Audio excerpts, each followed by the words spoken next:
Hi guys, hope you're doing well. I'm sorry if I sound a bit nasally. I've got a case of the man flu, which is almost always terminal. So hopefully I'll pull through.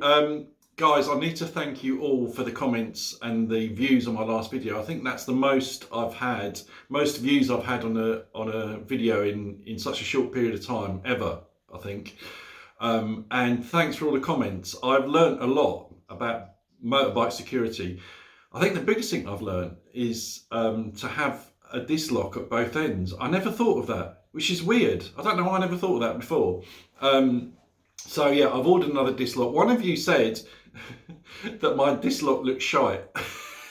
And it is, it cost me 15 quid, but it worked because I'm sure that if I hadn't got a lock on that or just any lock on it, they would have lifted that bike straight away. But they were cautious about the fact, however cheap and shite it is, it still makes a very loud noise if you move it. So I'm keeping it because I think it saved my bike. I've ordered another one, as I said, and I've got an Oxford disc lock. So I think that's a great tip to have a disc lock at both ends. I don't know why I never thought of it. Anyway, thank you guys.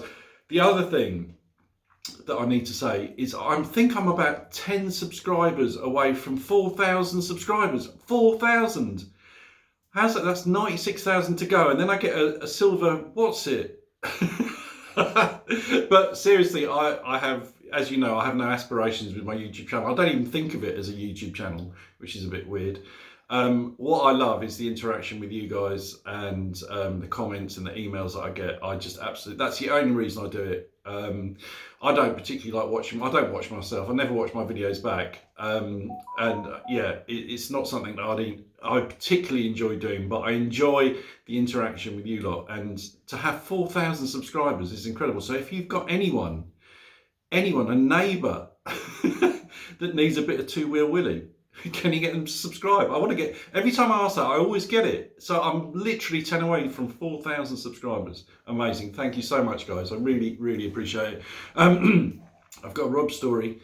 I was going to say it on the last video, but the last video was a little bit sort of downbeat, if you like. And I'm not about putting negative energy out there in my life, let alone on the internet. Usually I like to be upbeat and try to make people smile. So this one, it goes back, it involves self-harming. So if that's a problem for you, probably don't watch. We were about 13 or 14 and we hung around in a group of about 7 or 8 of us. And one of the group, John Mark was his name, his parents were moving abroad. And so he was leaving the group, and it was a big deal because we were all very, very close.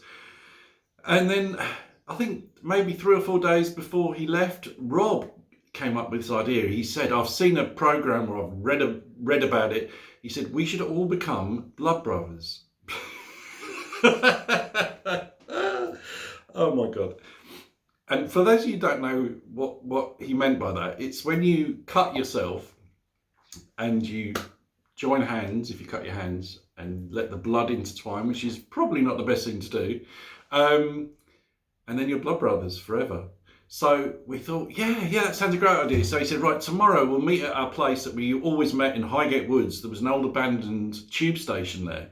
They used to have a tube line that went through or adjacent to Highgate Woods, and it was abandoned decades before. So we used to sort of hang around there. It was great. So we arranged to meet there the next day, and Rob came along with this Stanley knife. And he said, right, all we do is we just cut our hands and then we put them together and we're all going to become blood brothers. So we thought, yeah, that's a great idea. So we all said, Rob, you go first. So he did.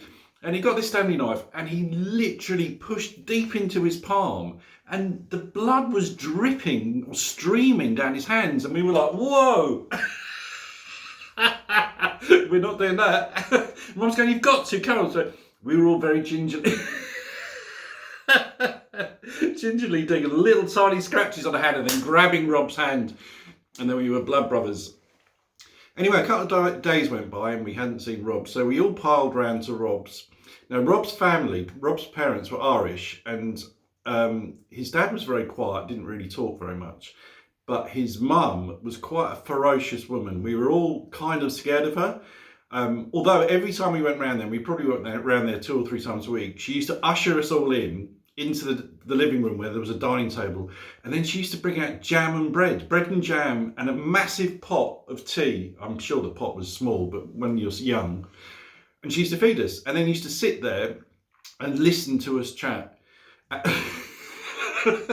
in fact, if we ever swore, she used to whack us on the back of the head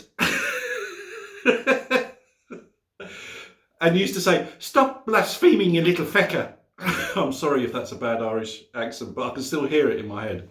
So she was great. Yeah, as I said, we were all a little bit scared of her, but she loved us and she was really good to us.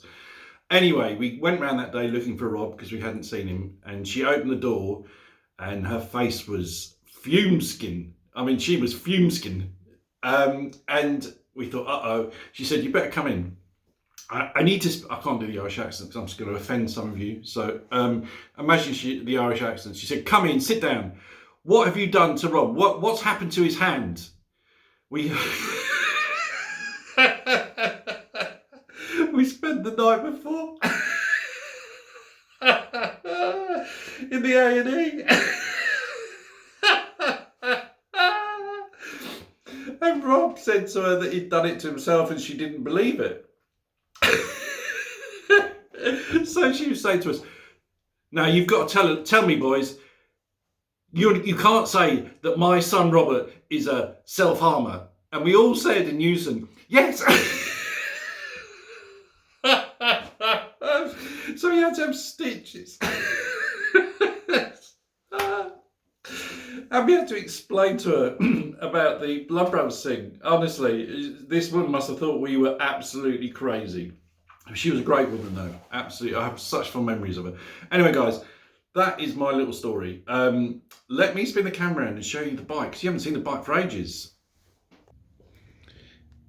Here she is guys, looking gorgeous. Spent 3 hours again cleaning her the other day, and I think she's pretty much spotless. Look what I've got in the front, and I'm going to put one on the back. Although I've got an alarm and a camera in this garage, so it's more for when I'm out. But no matter how shite this lock was or is, I'm pretty certain it saved me, or saved my bike being stolen. Guys, as I said, I've got 10 more to get to 4,000 subscribers, and I really appreciate you. I love my YouTube channel. I know I've said that many times. And I will be doing videos over the winter. I'm going to attach the camera to the bike and maybe go to some villages. I'll see.